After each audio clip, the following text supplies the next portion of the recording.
What's up, guys? Welcome back. It's Tuesday, April 7th, 2015. I'm Jeremy, talking about what you can do today to make tomorrow better.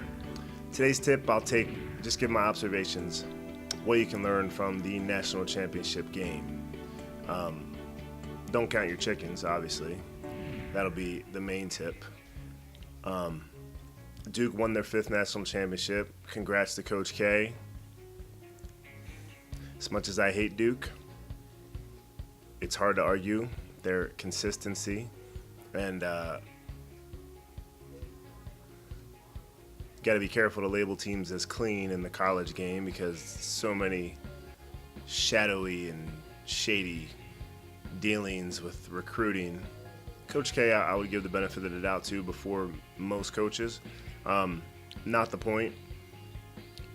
Point is, Wisconsin, they slay the Goliath, although I feel like that even is a little bit overplayed, because if Kentucky had lost even once this season, them losing to Wisconsin would not have been so trumpeted.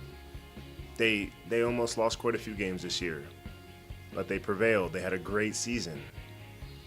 If a couple of those overtime games they win this season don't go their way, the game against Wisconsin doesn't look so crazy. But because they happen to make it through undefeated and then trample a West Virginia team full of hot air, it just rocketed expectations to another stratosphere, to the point that they were unreasonable, that they would be able to easily win games against teams on their level. Granted, Wisconsin has been playing at another level this tournament. I feel they were the better team tonight.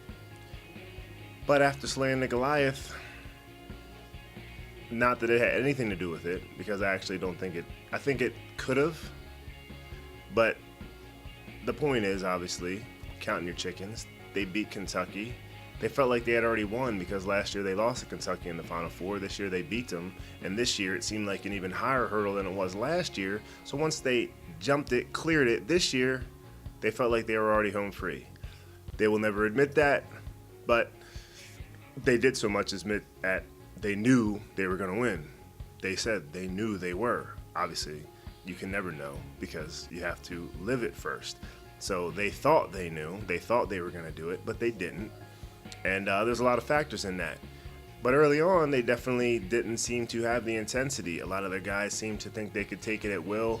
They're almost hard to believe it, but they didn't have a respect factor because the hype and everything against Kentucky had been so high. I think their respect and tenacity in that game had been at such a level, they didn't feel, it's human nature, they didn't feel the need to match that for the next game. And that happens a lot in life.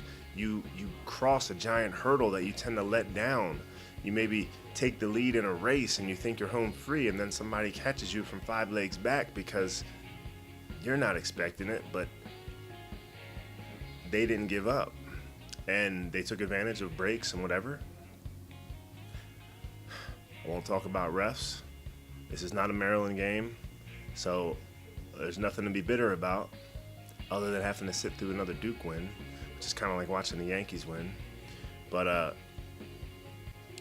yeah, it's all about taking the wins and losses the same, staying even keel, and keeping your dignity, winning and losing with grace.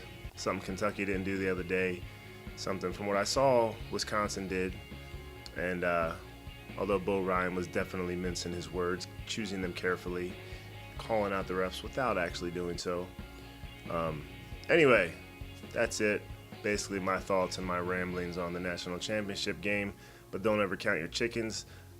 Don't get too excited and think you've crossed the finish line before you have.